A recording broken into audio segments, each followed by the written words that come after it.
টানা প্রায় 6 ঘন্টা বৃষ্টিতে জলমগ্ন কলকাতা শহরতলি এবং সল্টলেক। অতি ভারী বৃষ্টি হয়েছে হাওড়া, উত্তর ও দক্ষিণ 24 পরগনাতেও। সোমবার রাত 11টা থেকে বৃষ্টি শুরু হয়। ভোর 5টার পর থেমেছে বর্ষণ। সাময়িক রেহাই হলেও দিনভর চলবে বৃষ্টি। ইতিমধ্যেই জমা জলে বিদ্যুৎপৃষ্ট হয়ে মৃত্যু হয়েছে 4 জনের বলে জানা গেছে। নেতাজি নগর মোড়ে জমা জলে বিদ্যুৎপৃষ্ট হয়ে ষাটোর্ধ ফল বিক্রেতার মর্মান্তিক মৃত্যু হয়েছে। ইতিমধ্যেই বেনিয়াপুকুর, বালিগঞ্জ প্রেস, কালিকাপুর আর নেতাজি নগর সিইএসসি কে বিদ্যুৎ সংযোগ বিচ্ছিন্ন করতে বলা হয়েছে। কলকাতার বহু অঞ্চলে জল জমে গিয়েছে। দক্ষিণের কসবা হালতু থেকে গড়িয়া, বেহালা, উত্তরের কাশীপুর, হাতিবাগান, মানিকতলা সব জায়গায় জলের তলায়। কোথাও হাঁটু জল, কোথাও আবার বুক সমান। কলকাতায় উত্তরের থেকে বেশি বৃষ্টি হয়েছে দক্ষিণে। মেঘ ভাঙা বৃষ্টি হয়েছে আশঙ্কা করা হচ্ছে। খবর পাওয়া গেছে নিউ টাউন এবং সল্টলেকে জল জমে আছে। এক কথায় জনজীবন বিপন্ন। বহু নিচু এলাকায় বাড়িতে জল ঢুকে গিয়েছে।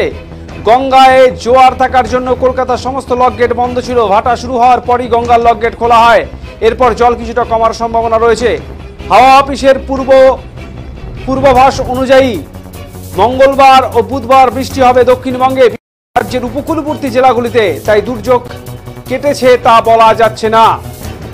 বৃষ্টির পূর্বাভাস যদিও আগে থেকেই দিয়েছিল আবহাওয়া দপ্তর। বলা হয় যে উত্তর পূর্ব বঙ্গোপসাগরে, দক্ষিণ বাংলাদেশ এবং সংলগ্ন মায়ানমার উপকূলে একটি ঘূর্ণাবর্ত অবস্থান করছিল।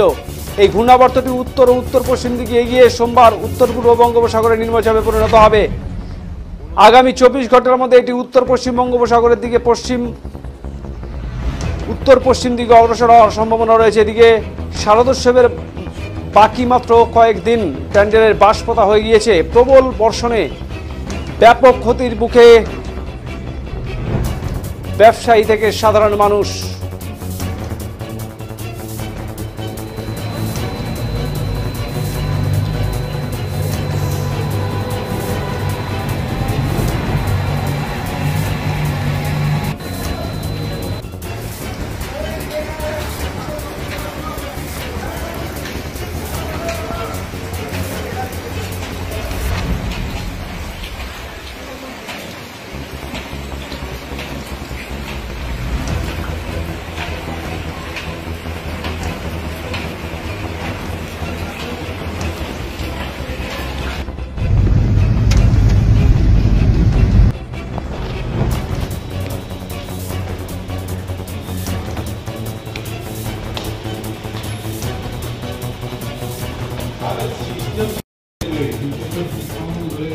এদিকে এই পরিস্থিতি নিয়ন্ত্রণে সজাগ রয়েছে কলকাতা পৌরসভা।